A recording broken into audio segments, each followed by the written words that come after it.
बिस्मिल्लाहिर्रहमानिर्रहीम। हेलो अस्सलाम वालेकुम एवरीवन, मैं हूं Ismail Qasim and I welcome you all to another episode here at the narrative America Iran war.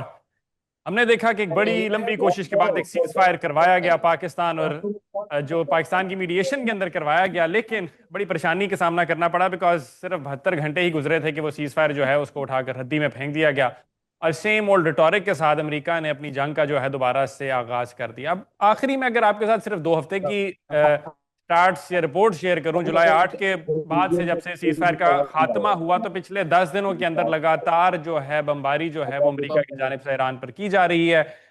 Civilian sites हो, infrastructure हो, न्यूक्लियर फैसिलिटीज हों जिनके ऊपर हमला करना बड़ा ही जो है खतरनाक साबित हो सकता है। अमेरिका कुछ नहीं देख रहा है। जवाबन ईरान ने हमने देखा है कि अपनी दफाई जो कारकर्दगी है वो एक दफा उसका फिर मुजाहरा किया है, हमला किया है।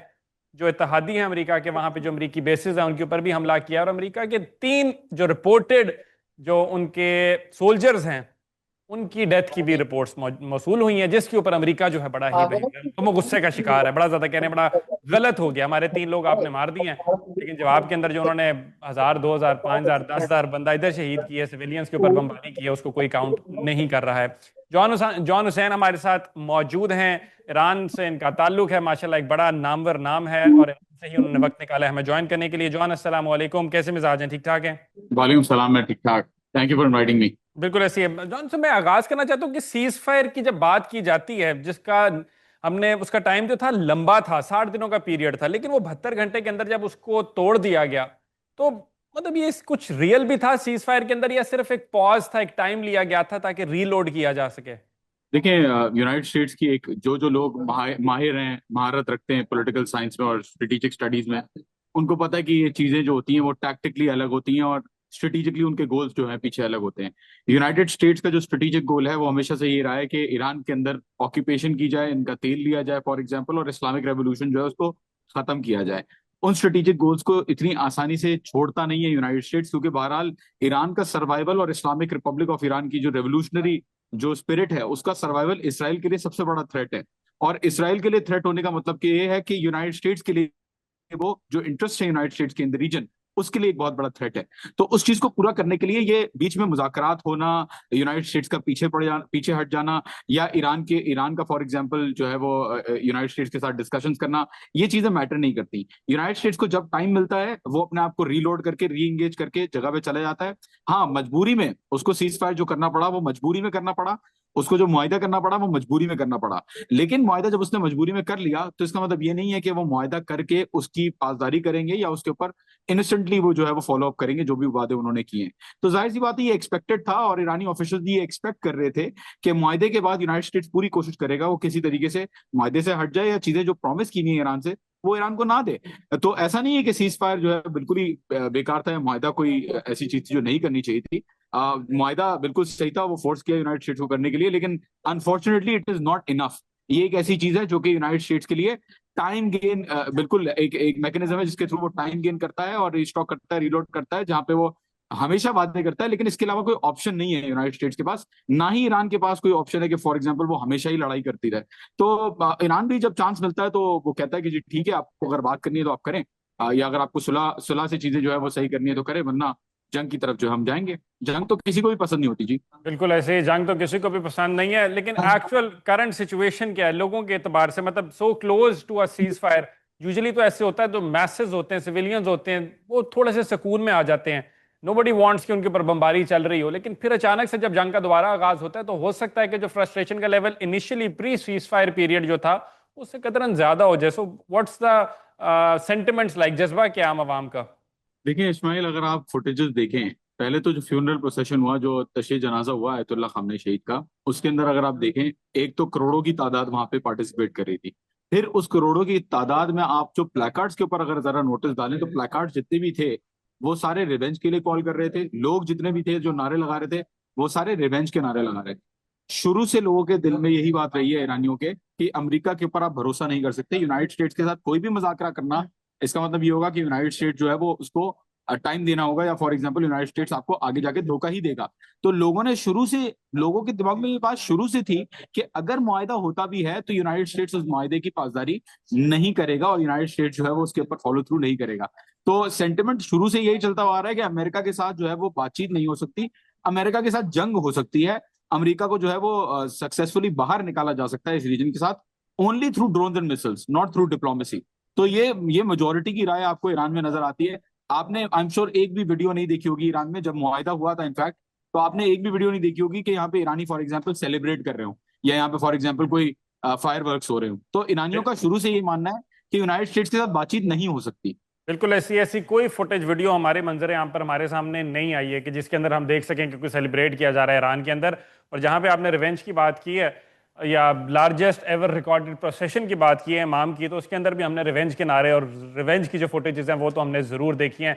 रिवेंज होगा क्या, किस एतबार से होगा, वो एक चीज़ तो हमारे सामने ये आती है कि मिडिल ईस्ट से अमेरिका की जो ऑक्यूपेंसी है उसको ख़त्म किया जाए और जो रीजन है उसको क्लीन आउट किया जाए, उसके जो इत्तेहादी और कोalition पार्टनर्स हैं उनको ख़त्म किया जाए। दूसरी रिपोर्ट से डोनाल्ड ट्रंप की असैसिनेशन की, अब हाउ डज दैट वर्क? यार अनफॉर्चुनेटली मैं इसके ऊपर क्या ही कमेंट करूं, बट क्या ये लोग तो बहुत सीरियस है इस रेट्रिक को, इस चीज को एज अ रेट्रिक नहीं देखा जा रहा कि डोनाल्ड ट्रंप को असैसिनेट करेंगे। आई थिंक बड़ा सीरियस है लोग इन चीजों को लेके, एंड लिटरली मतलब होता है ना कि सियासी लेवल पे आप बोल देते हैं कि नहीं नहीं बदला तो असल में ये है कि फॉर एग्जाम्पल जैसे कि आपने बात की बेसिस इनके खत्म कर दो या इनकी ऑक्यूपेशन खत्म कर दो, बोला नहीं नहीं वो तो है लेकिन हम ट्रंप को भी मारेंगे। तो लिटरली यहाँ पे जो बिलबोर्ड्स हैं वो लिटरली उनके ऊपर बिल्कुल बनाया हुआ है कि ट्रम्प को जो है वो किस तरीके से कॉफिन में लिटाया हुआ है, या फॉर एग्जांपल बाहर जो है वो ट्रम्प को सूली पे चढ़ा रहे होते हैं लोग, एक मॉक मॉक उसकी जो है वो रिप्रेजेंटेशन कर रहे होते हैं।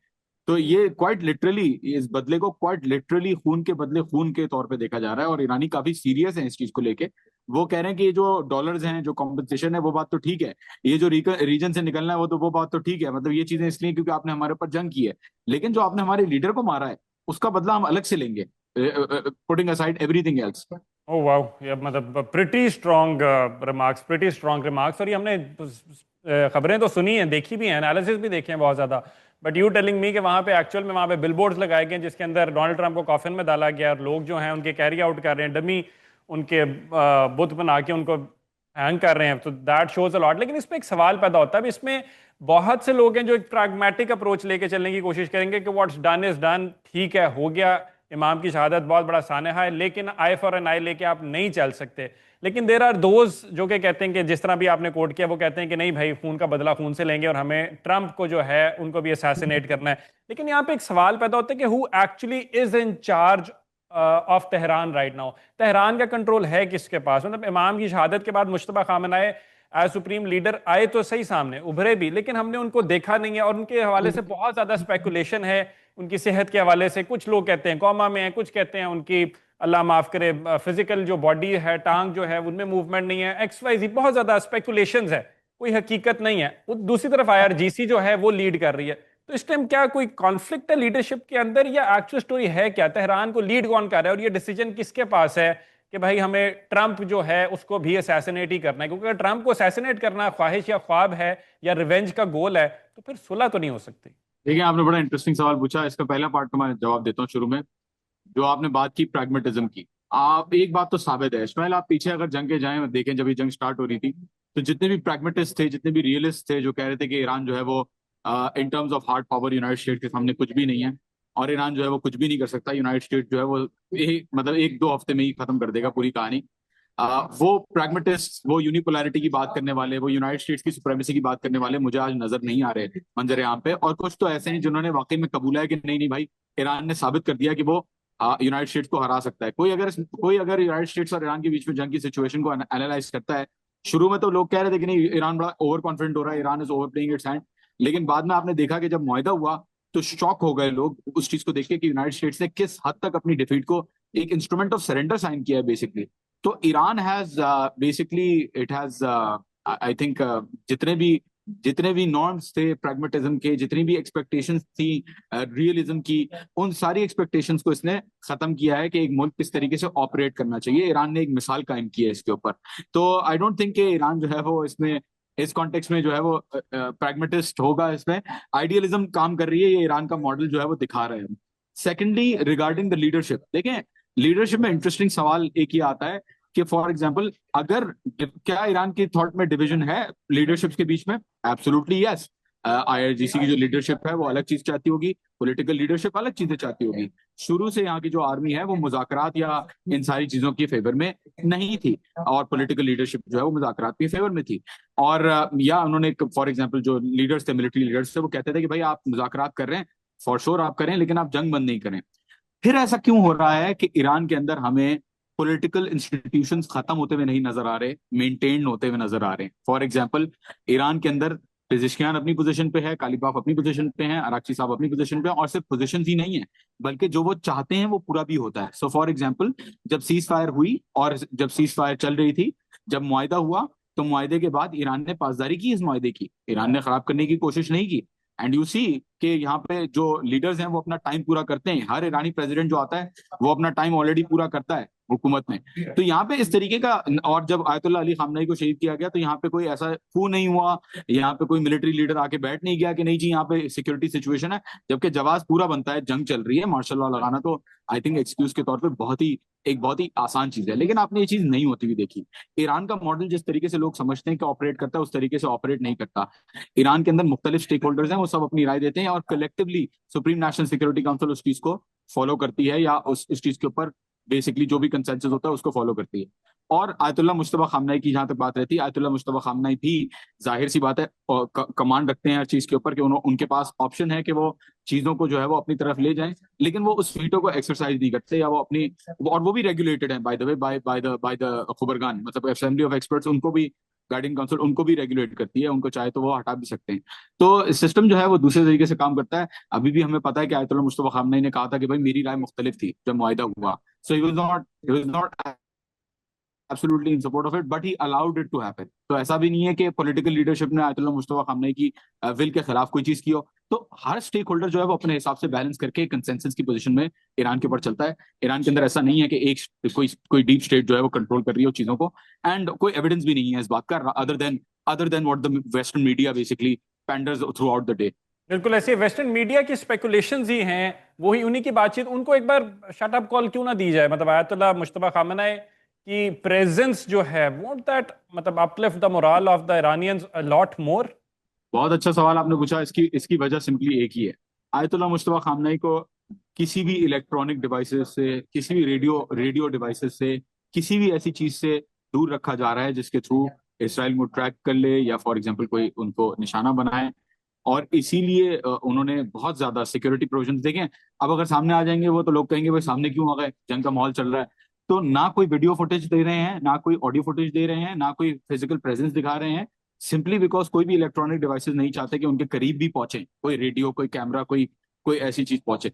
तो द रीजन इज सिंपल, और इसी वजह से जो है उनको अलग रखा जा रहा है, क्योंकि बहरहाल सिक्योरिटी थ्रेट तो यहाँ पे है।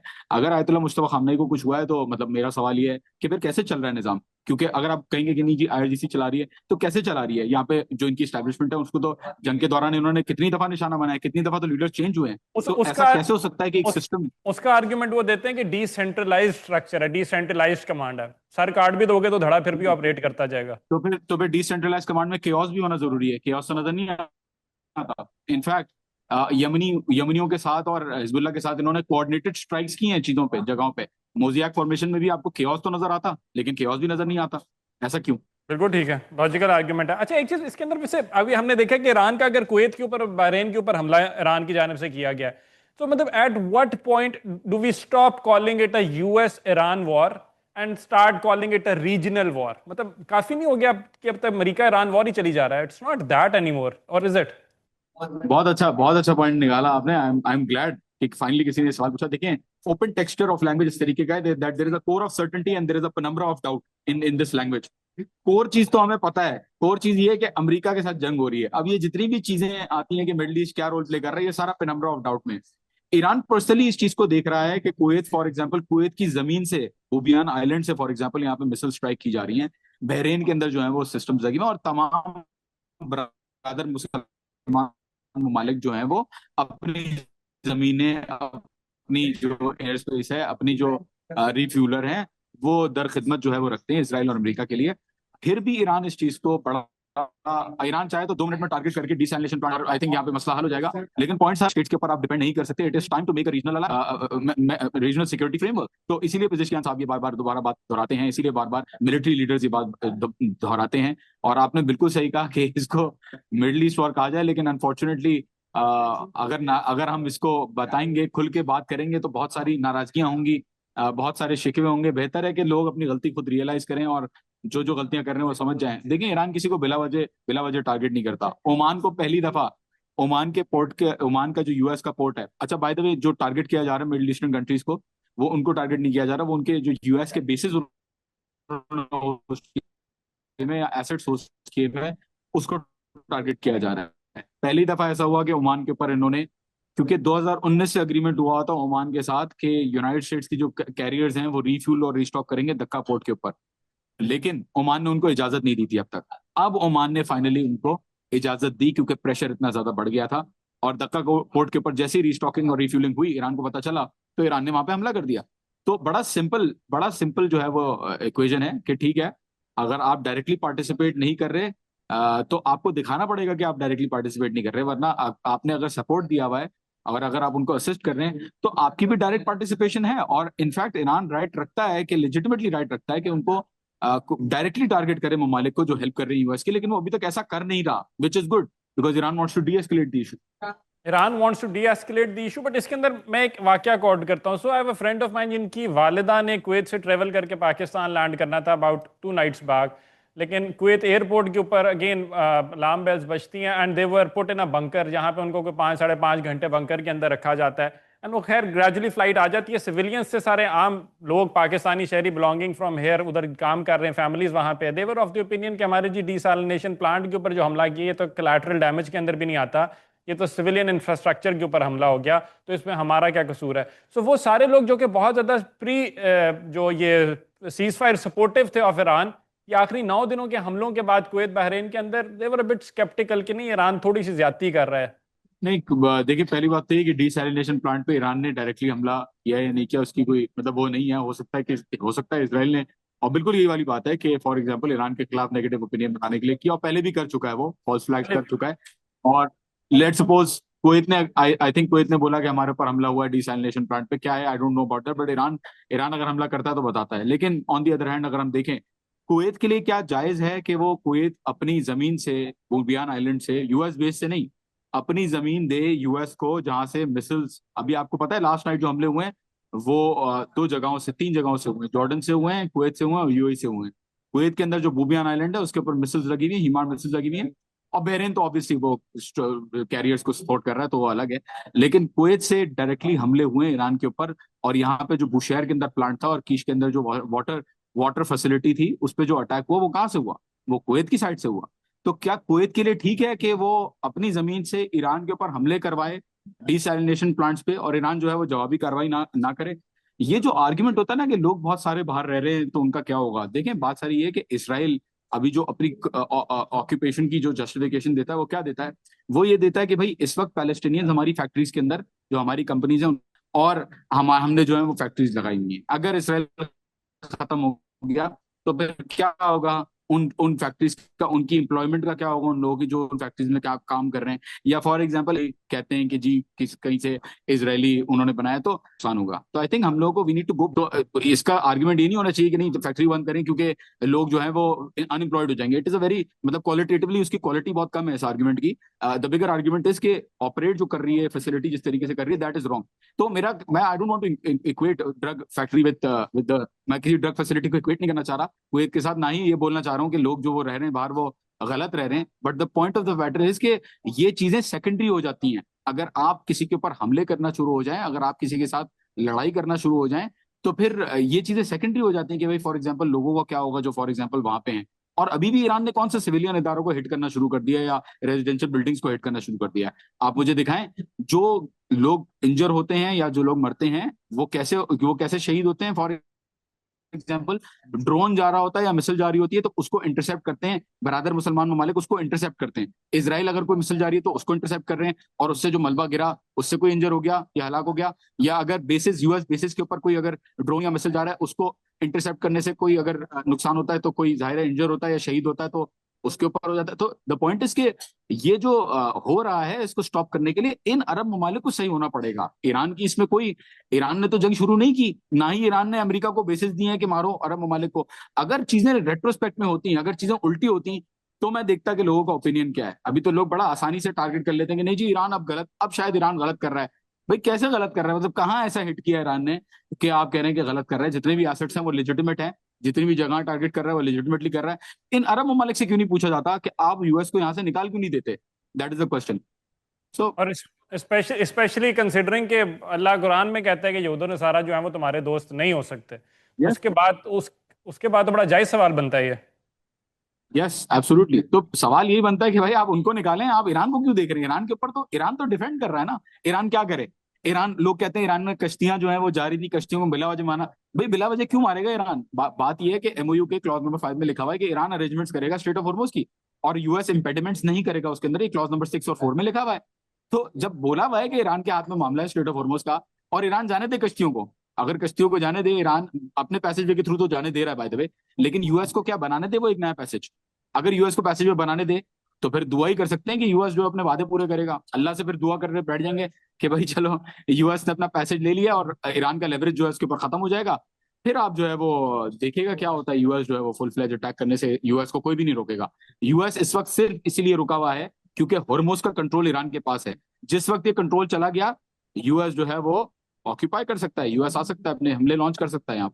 लेकिन इट इज माय अंडरस्टैंडिंग कि यूएस जो है it can not take strait of Hormuz by force. Is that the case? Yes absolutely, ये बात तो सबको पता है यार, बट प्रॉब्लम ये है कि वो सुधरे वो सुधरेंगे नहीं ना। मसला ये है सबको, पूरी दुनिया के एक्सपर्ट्स और एनालिस्ट कह रहे हैं कि भाई नहीं ले सकते आप। फ्रांस का प्रेसिडेंट कह रहा है, इमैनुअल मैक्रोन कह रहा था, और फ्रेडरिक मर्ज जो है जर्मनी के चांसलर, उन्होंने कहा कि ईरान जो है वो इतनी बुरी तरीके से इनको खेल रहा है इनके साथ निगोशिएशंस के अंदर।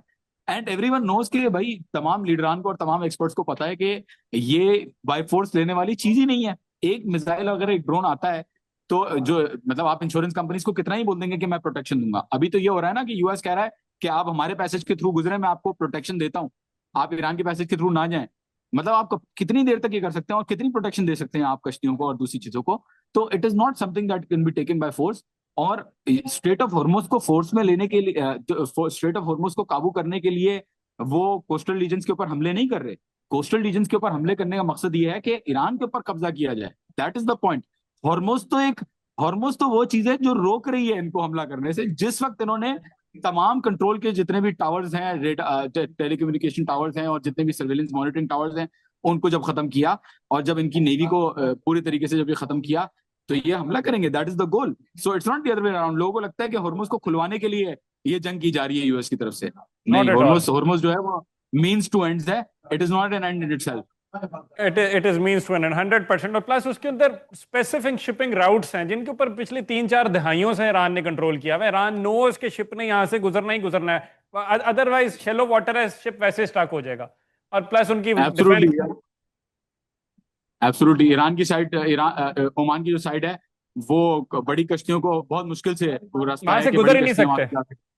यस, वहां से गुजर ही नहीं सकते। बिल्कुल ऐसे ही, वहां से बड़ी कुश्तियां गुजर नहीं सकते। पाकिस्तान, बिफोर कंक्लूजन, पाकिस्तान का रोल जो रहा है overall, how do you analyse that? क्या बहुत से लोग यहाँ पे जो हैं, जो ऑपोजिशन की जमातें हैं, वो तो मजाक उड़ा रही हैं, कह रही हैं हाँ उन रामी क्या मिला आपको? But personally I think, if you ask me, कि तारीख की किताबों में इस्लामाबाद अकॉर्ड, इस्लामाबाद एमओयू तो रहेगा पाकिस्तान की, आप एफर्ट्स को तो माइनस नहीं कर सकते, बट ऑपोजिशन के लोग यहाँ पे कर रहे हैं।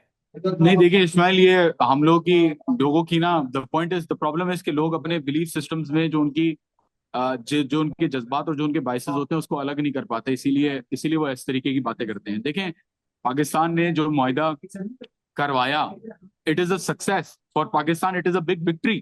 तो उस चीज को हम्म। ओन करना चाहिए। ऑपोजिशन जमातें इस चीज को जो कह रही है कि नहीं, मजाक उड़ा रही हैं, भाई पाकिस्तान के लिए एक बहुत बड़ी जीत है कि दो फरीक आके बैठे और उन्होंने सीज फायर किया, डील की, डील तो हुई ना। एंड इनफैक्ट पाकिस्तान का काम भी नहीं था कि वो जबरदस्ती डील कराए, उसका उसने इनिशिएटिव लिया था कि बिठाया जाए दो पार्टीज को। तो डील निकलना इस चीज से एक बहुत बड़ी चीज है।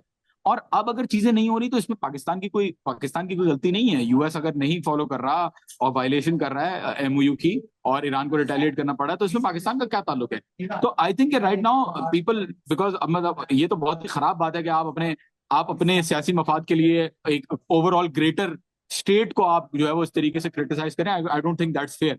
लेकिन बहरहाल एक चीज जरूर है कि अब मुझे लगता है कि पाकिस्तान को इस चीज के अंदर इन्वॉल्व नहीं होना चाहिए। देखें, नहीं होना ये चाहिए। मामला इस तरफ आ गया, यस नहीं होना चाहिए। क्यों नहीं होना चाहिए? क्योंकि देखें, आपने कोशिश करके देख ली, दो फरीक को आपने बिठा के देख लिया, आपने मुज़ाकरात करवा दिया, आपने डील करवा दी, it is a victory for you. अब टाइम आ गया कि आप इस विक्ट्री को लेके सेलिब्रेट करें, और आगे जो भी हो, लेट्स सी व्हाट हैपेंस। अगर अगर अगर लड़ना है, दोनों को लड़ाई करनी है, तो वेल एंड गुड। पाकिस्तान को खुद से कोई इनिशिएटिव नहीं लेना चाहिए कि वो बातचीत करवाए। लेकिन अगर ईरान का दोनों बॉर्डर पार्टीज जुड़ता रिक्वेस्ट है, करती हैं, ईरान का बॉर्डर जुड़ता है, हम तो स्टेक होल्डर हैं, हम कैसे नहीं नहीं, साइड। देखें देखें देखें आई एम सेइंग कि अगर दोनों पार्टीज रिक्वेस्ट करें, क्या आप यूनाइटेड स्टेट्स की गारंटी लेंगे? अमेरिका के ऊपर अटैक करेंगे? अगर आपको फिर आगे जाके कहीं ना कहीं देख चल रहा है, वो यही चल रहा है कि इस वक्त यूनाइटेड स्टेट पाकिस्तान को बिल्कुल मुज़ाकरात के लिए ओपन रखना चाहिए, लेकिन एक्टिव नहीं होना चाहिए। द डिफरेंस इज दैट दोनों पार्टीज अगर आती हैं पाकिस्तान के पास और कहती हैं कि हमारी डील करवा दें, तो वेल एंड गुड, पाकिस्तान को कर लेना चाहिए काम। लेकिन एक्टिवली दोनों पार्टीज के पीछे जाना कि नहीं नहीं तुम लोग बात करो, तुम लोग डील करो, और तुम्हें ये चीज करनी ही करनी है, I think that would be wrong. I think इस चीज में बैकफायर भी हो सकती है पाकिस्तान के ऊपर ये चीज, क्योंकि अभी तक पाकिस्तान ने विक्ट्री ली भी है इस्लामाबाद मुआहदे के साथ।